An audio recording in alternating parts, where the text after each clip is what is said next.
Hi, we're the Malones, and this vlog was very highly requested from our friends and family to document everything that we're doing and what our life looks like on the road. It's also a great way to answer everybody. Thank you all so much for reaching out. Sorry if we haven't been able to respond to everybody.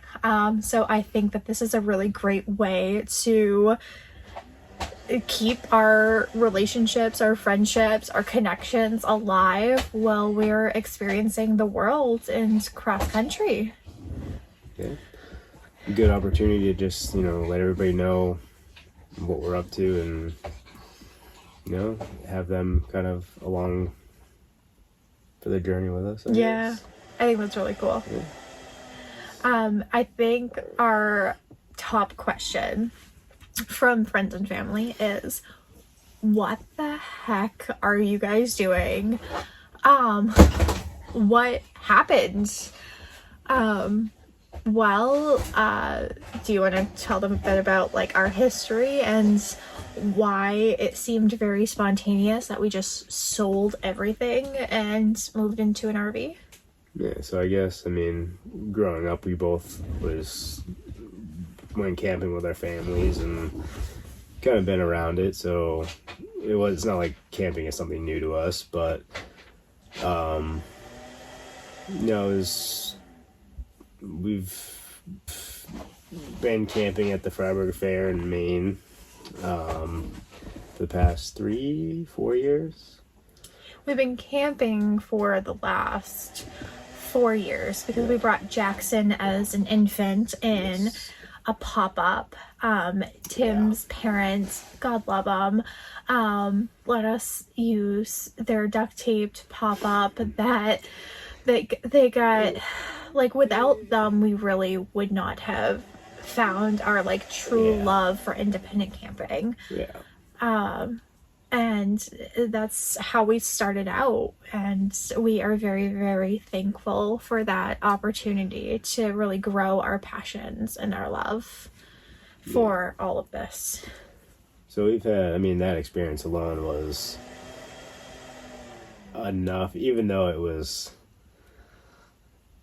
a struggle on its own, I guess, just because, October in Maine isn't the warmest time of the year, so a pop-up that had duct tape and zip ties, it was rough. And of course, when we first went, we're not prepared whatsoever. So freezing, no heat, freezing.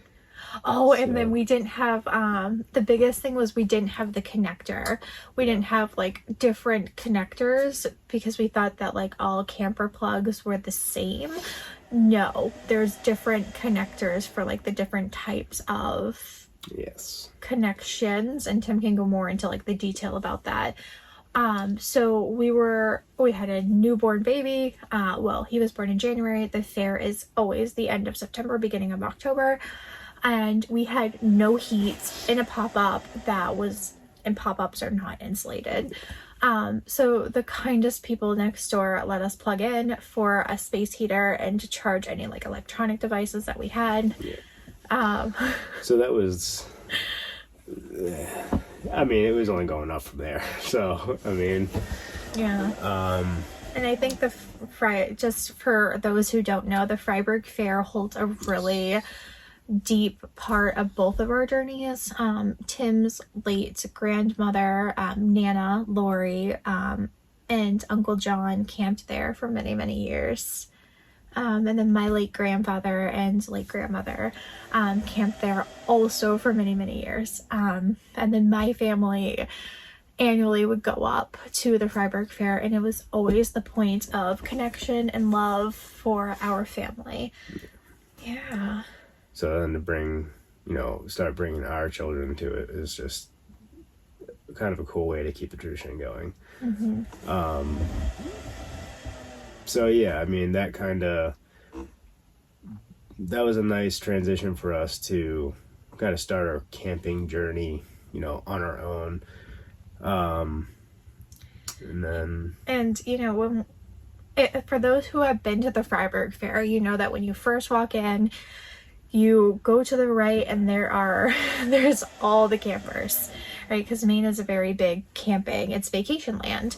That's their slogan. So you go there and there's just a whole slew of modeled campers. And just to put it in perspective, Tim and I have been together since we were 16 years old. And so, like, going to the fair was always like date night. It was date day. It was every year we would go and spend time there. So since we were 16, we've always had kind of like the up in the air discussions around like, wouldn't it be cool if we just like went off the grid? Like, wouldn't it be something that like we would do to just leave, you know, just enjoy the world while we have it, and that we're physically capable of doing it. And just the simplicity of, you know, not having to deal with the, you know, everyday house maintenance and all that fun stuff that likes to absorb all of your time. Yes. That So yeah, and I guess was it last 2023? We kind of was like our final like, all right, well, let's start looking into selling our house and giving it a shot. Well, I think we need to break that down a bit. So at the fair, I remember specifically pushing Willow in the stroller, and Jackson's running around with, I think, like French fries or something. And we were going in and out of these campers. And I said, this is the year that I really want us to like see if this is something that we can do, because for the last decade we've talked about like, wouldn't it be cool if, can you imagine if, what about when? And like this year I was like, you know, let's just see if we can actually do this. And I truly think that it would be beneficial for our friends and family to like understand why, is just talking about like the day-to-day of before Willow was born, during Willow, and specifically what I mean is I feel like we were very stuck. I feel like before Willow our life was very, you know, you left work for like 5 a.m. And I would get up with Jackson, bring Jackson to daycare, and then go to work myself. And right before we did IVF with Willow, I was working hospice while also doing bariatrics. And so I wasn't fully licensed yet. I was an LCSW, not an LICSW, and the licensures are all different. So I didn't start my private practice fully yet. So I was working the jobs, and then when you got home to watch Jackson, I was still writing clinical notes, following up on emails, doing phone calls. We were two ships just crossing, and it really felt hard when we got home and there was stacks of dishes. There was constant cleaning. There was spending time with Jackson and making sure that we're doing things with him on the weekends, but also balancing all of our jobs, while also making sure that there's food on the table. Like it feels like you can't breathe. Yeah. And it was taking a toll on us. And that's the one thing that I think we do really well, is I think because we grew up together, that we are very solid, even if we're two ships crossing in the night's path. We communicate really well. We're very, very strong with that. Yeah, I agree. But it just felt like we weren't giving Jackson enough. Yeah. And I think that's what really hurt us. I mean, there were days where we would bring him home, and it was like, get home, eat dinner, pajamas, bed. Like there's no free time to actually spend time as a family. I feel like there were days we actually didn't even like get to see each other. I was gonna say a lot of it was like like, let's grab food on the way home from daycare so that we can get you into a bath, into your pajamas, into bed. Like, because we were picking him up at like 6:30, 7 o'clock after we've worked a whole day. Yeah. So there was just no, it was just such a struggle for all of us. Just it was hard to find a balance to, you know, spend time and have that actual quality time, not a like, yeah, just have a half hour to sit down and eat wasn't enough. Like, so No, not alone, like cleaning up, doing the dishes, maintaining the house. Like there's just so many layers. And so what started getting, and this is just day to day, right? Like you survive, you know what you're doing. Like it doesn't really hit you all of the little things that you're missing because you're surviving, right? Like it's just how the cards are dealt. What I think really opened up our mind was when we found out that we had less than a 1% chance of conceiving another child naturally. yeah. And our like, oh crap moment, like if we can't have another kid, we just kind of blew past the last 3 years of our life. Yeah. And we kind of, I hate to say it, but like wasted all of this time that we could have spent as a family. And we ended up going through IVF, which made us take time for ourselves, which made us take time off from work and go to these doctor's appointments and go through these surgeries and do all the things that we needed to do for IVF to be successful. Yeah. And I really think that having that time and just rationalizing that the world isn't going to implode if we take time for us. Yeah. It was, I think that was a big push for us too.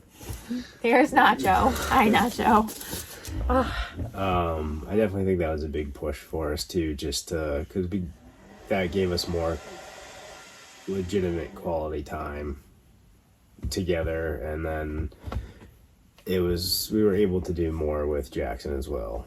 Yeah. To just kind of I guess reconnect for all of us, I guess.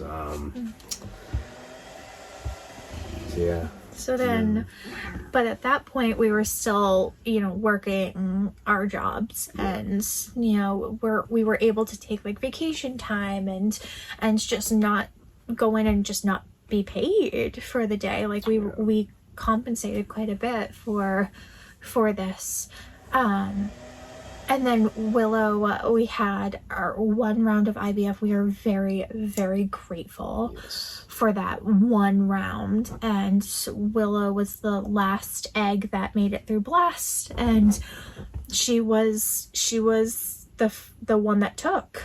So we are very grateful and very thankful for that.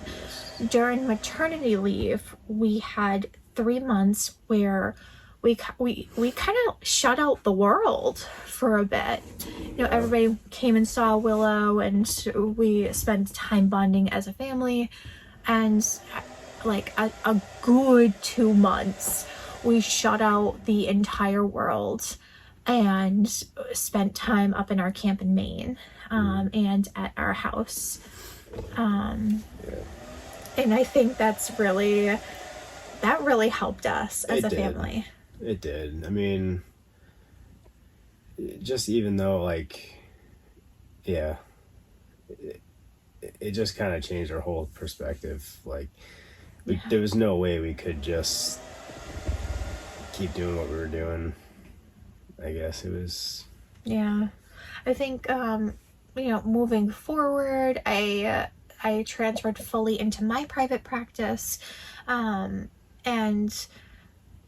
life became a little bit more tolerable, manageable, because I'm able to take as many clients as I need, be able to schedule my own.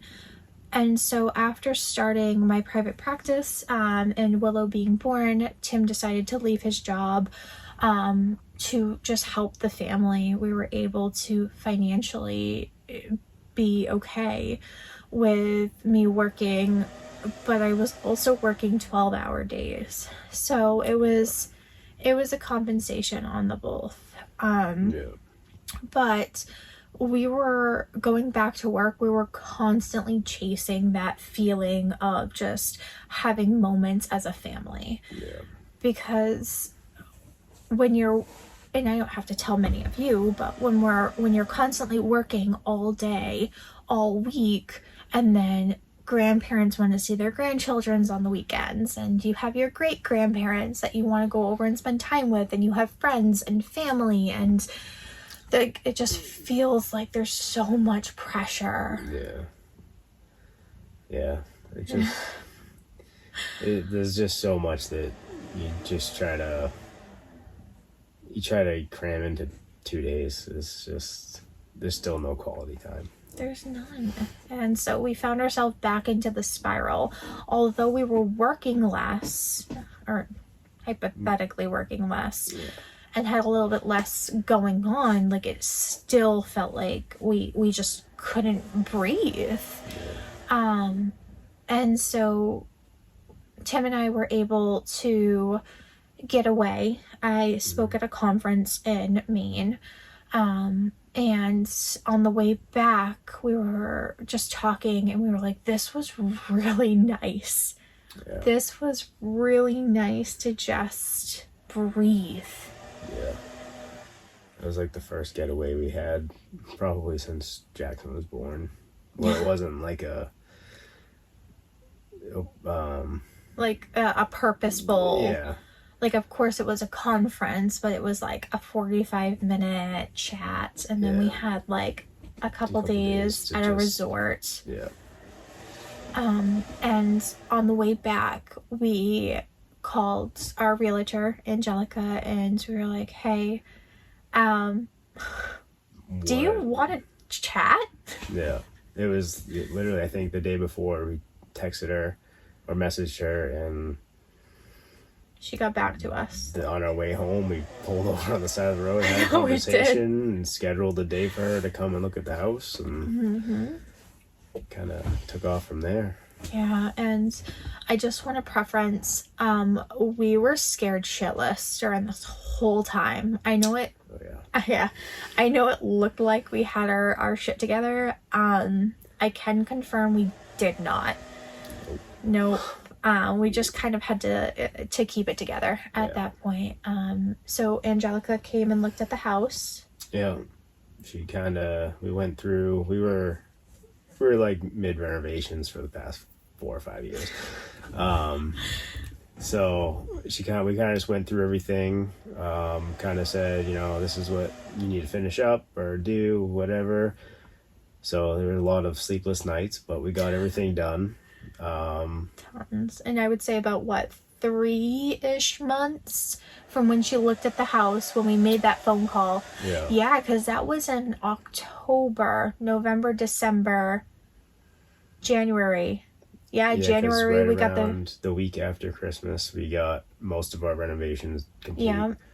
And then she came in with the picture shortly after that. And then the week after that took pictures, house was on the market, open house the following weekend, and a bidding war started. It took off pretty quick from there, which was even more nerve-wracking because I thought it was going to be, on the market for a few months. He kept saying like, oh, we have plenty of time. We have plenty of time. And we're kind of just laughing on the other side and being like, all right, dude, buckle up because here we go. It was a shock. It was like 4 months between us, like, okay, let's do this. Like, let's just ask the questions to us sitting down and signing papers with an incredible couple that took over this house.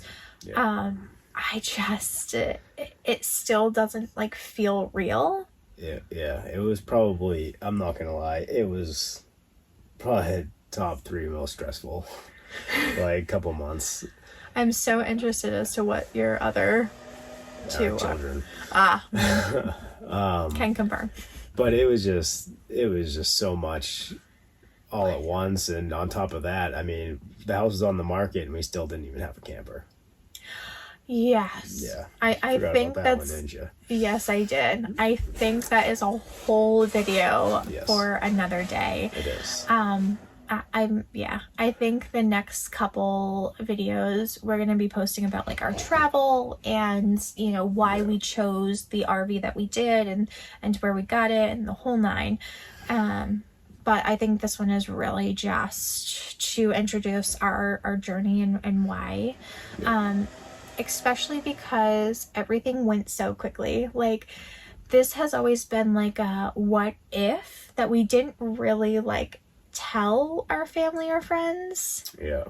Because like I don't really think we thought that we could do this. That, and we wanted to try to keep the questions kind of secluded towards when the house is going to be sold, I guess, just to not change anybody's mind, or I think our family and friends come from a very, very loving place and a very real feeling of concern. Yeah. And I think, at least for me, I can only speak for me and my emotions, is that I didn't want to hear it because I was having the same questions and the same doubt, and it would highlight it, and I would be scared that I wouldn't go through with it. Yeah. Specifically around selling the house and doing this full time. Yeah. And I mean, there's really no need to bring it up until we knew it was going to happen, because then it just saved all the questions and all that stuff. But I mean, it worked out good the way it did. I mean, yeah, people were concerned, but excited at the same time. Mm-hmm. Now they get to experience it with us. I know. It's so when we first like made kind of the announcement, was we shared the listing of our house and was like, hey guys, by the way, we're leaving. Plot twist. And it was, we had such loving messages and just people reaching out, and at the top comment I think we get is, oh my god, I am so excited for you. This is my retirement goal. This is my dream. This is everything that I've ever wished for all in one, and you're able to experience it. Yeah. And the best part is we get to experience it with our kids. Yeah. I definitely wish Willow was a little bit older just so she's able to recognize it, but it's just even more of an excuse to do it all over again. Exactly. So I guess moving forward, we utilize something called 1,000 Trails, and we can definitely get more into the nitty gritty around how we, afford to live off the grid, because yes, we sold our house and that comes with, no longer a mortgage, an electric, homeowner's insurance, the whole nine. But we're swapping that with, now we have a motorhome payment. We have 2 engines, as far as we have a Class A. So we have a drivable motorhome. So we have 2 wear and tears. We have tires on all. Like, there's so many things that we're swapping for. Yeah. And so we use something called 1,000 Trails, which is a timeshare membership for campgrounds. And again, we'll get more into that, but we're going to be going to each of these 1,000 Trail campgrounds coming up, and yeah, well, I mean, share all those experiences with you too. Bring you along for the ride. Yeah, we're super excited. So our next stops, as of now when we're filming, is we have South Carolina. We're going to Alabama, Tennessee, to Virginia. Let's see. We have New York, Pennsylvania, and then back to New Hampshire, and San Diego, all up the coast of California, Oregon, Washington, Canada, and Alaska. And the cool part again about this timeshare is that we're not committed, right? If we don't feel like going to South Carolina tomorrow, we don't have to. We can choose where we want to go, and it just depends on availability. Mm-hmm. So although that's our plan for now, I don't know. It could change. And I'm really excited about that flexibility. Yeah. It's nice. You're not tied down to anything specific, and mm-hmm. So. I think we were talking, we've been gone for a month now. Roughly, yeah. Yeah, we're going to be back in about 3 months from where we left, and we've already seen 6 states. Yeah.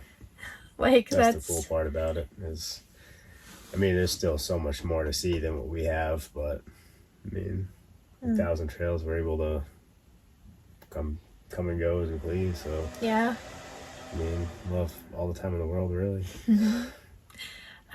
What are you most excited for? Just looking at the future. I mean, just traveling the country in general, I would say, is just kind of, it's nothing I ever really thought about as far as,